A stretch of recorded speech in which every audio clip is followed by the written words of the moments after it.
Hello. Good afternoon, and thank you for that warm reception. I won't assume it's for me, it's for the tree here. We're all here to celebrate. But I'll introduce myself. I'm Nick Cloutier, the city manager.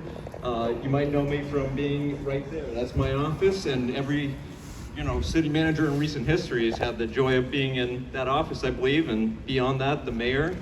This is a very iconic place in the city, and that's a very iconic tree, and we're here to celebrate the farewell to Ellie the elm behind you.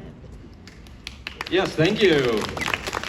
And mentioning thank yous, before I say a few words and introduce other speakers today, I did want to thank people that helped make this possible, because it is a really great opportunity to celebrate, not just say farewell, but to remember the good times we've had here in the canopy of this particular tree and what it makes us feel. I want to thank Sarah Cross, Assistant City Manager, Serena Sanborn, Linda Woods, and the entire Elm City Tree Task Force, Mike Roy, and Matt Skane.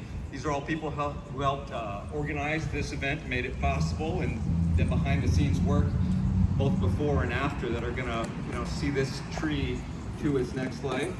And I also wanted to thank the city's Parks and Rec and Public Works staff for doing a nice job making this space beautiful for you all today, and some local businesses and organizations for helping as well. Holy Cannoli for our refreshments, Red Claw Media for our sound and entertainment, Mid-Maine Chamber of Commerce, Waterville Creates, and Children's Discovery Museum for all playing an important role in helping the way here today. Thanks. So I won't speak too long here, because I was told not to say anything too vital. I got to leave that to our guests of honor speakers that are following me, and I will introduce them shortly. But I did want to reiterate, this is a celebration of life. We don't know the exact age, or at least I don't. I'll leave that up to the historians. But we do know that this tree is iconic. It's been here for a long time. It's seen a lot of people through their infancy, through adulthood, myself included, and probably generations before me. And its impact on all those people and generations has been either large or silent, but it's been there as a presence. And it reminded me of the book, The Giving Tree. I won't go into it too much. It's a book by Shel Silverstein, but the reason it made me think of it is there's a tree in that book that continued to provide a presence to the one boy, the child in the book, that the tree continued to give and evolve with the needs of the people around it. And this tree here has done the same for us in the city of Waterville. The people that have come and gone and walked by it and enjoyed this area. And we want to thank the tree for that, as being here, and also celebrate our selves as being a part of this city of Waterville. It gives us a sense of place. We are called the Elm City, and at times there's been numerous elms. I'm sure some of you can remember what that looked and felt like. And perhaps there will be a rebirth in future years as there become new disease-resistant variations. But this is one of the most notable iterations of that. And we're not going to forget it. Some of the next steps beyond this celebration include preserving some of the wood from this tree as much as we're possible, and cutting it up and storing it safely until we find a proper way to honor it with perhaps decorations or art pieces or furniture. Time will tell, but we will keep you posted and publicize that so the city and residents can enjoy that, whether or not they're directly benefiting from it, that they can go along for the ride and perhaps even share their feelings and sentiments about the tree as they are today. And then we're also going to plant new trees, perhaps one here, but also throughout the city.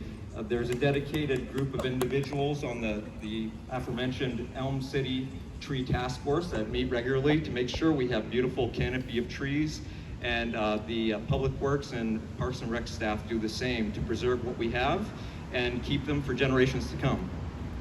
So that's enough from me, the city manager, but I want to pass it off to some of our speakers today, and then we'll end with optional arts and crafts activities for those so inclined. So could I introduce Linda Woods, please, of the Elm City Tree Task Force.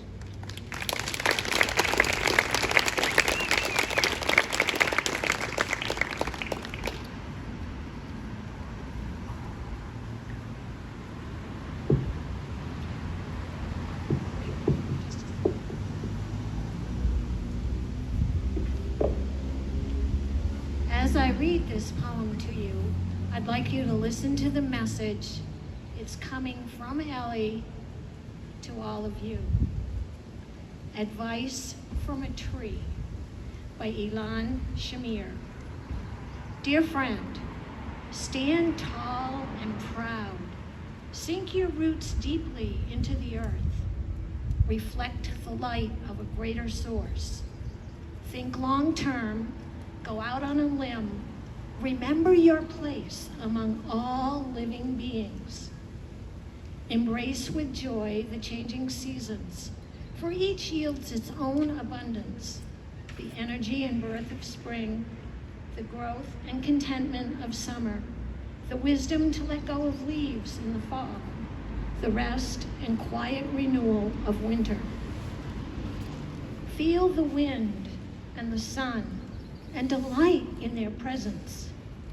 Look up at the moon that shines down upon you and the mystery of the stars at night.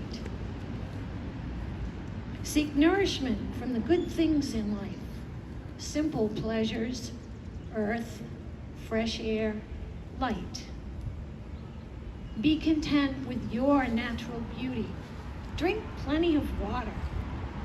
Let your limbs sway and dance in the breeze. Be flexible, remember your roots, and enjoy the view. Thank you.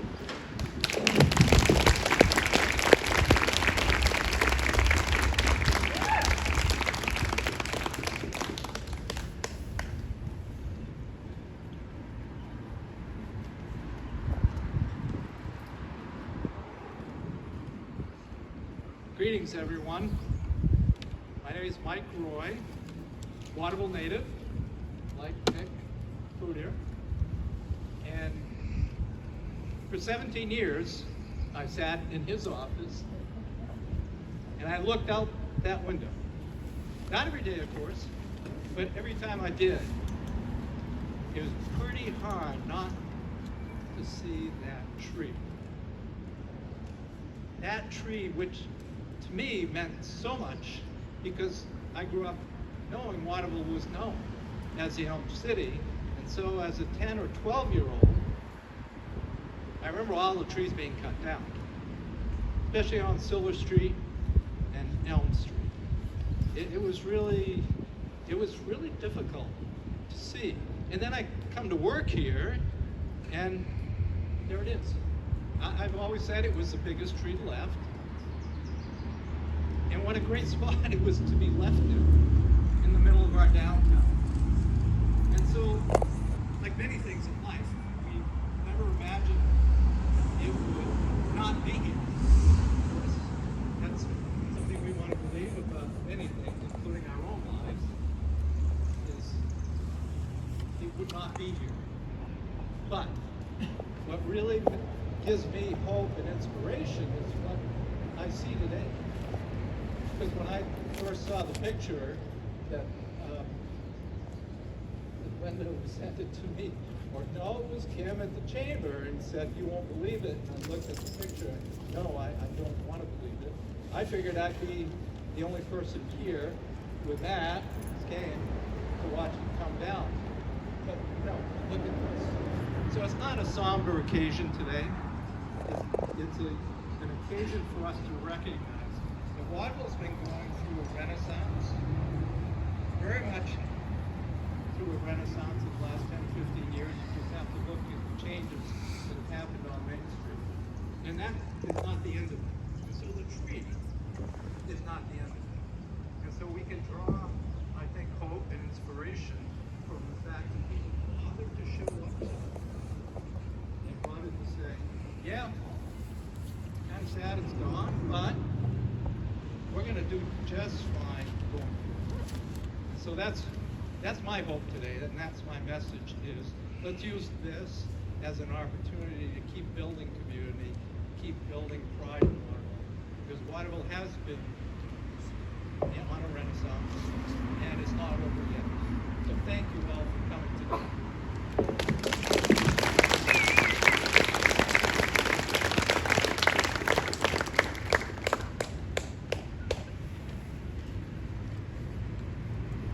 Thank you very much for both of those sentiments. And we wanted to open it up to any others that were so willing and desiring to say words.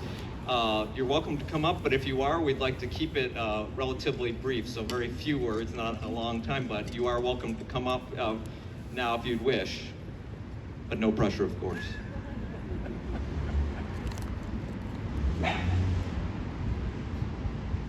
And if that is no one, I will welcome up Serena Sandmore.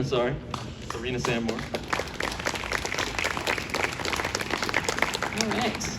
So I'm the closing remarks, and we have some art making for you all to help remember the tree. So we have cyanotypes to make, which are an early form of photography, and actually was invented in 1842, which may be around the time that Ellie was planted. So you can make your own memento of the tree. And then the Children's Discovery Museum is also here. We're right set up by Ellie. Caitlin's waving over there. And you can write memories, you can write wishes to Ellie, and post them there. And then I'll maybe not cry. Sorry, I am very emotional about this tree. So thank you all for coming, and come make art. Thanks.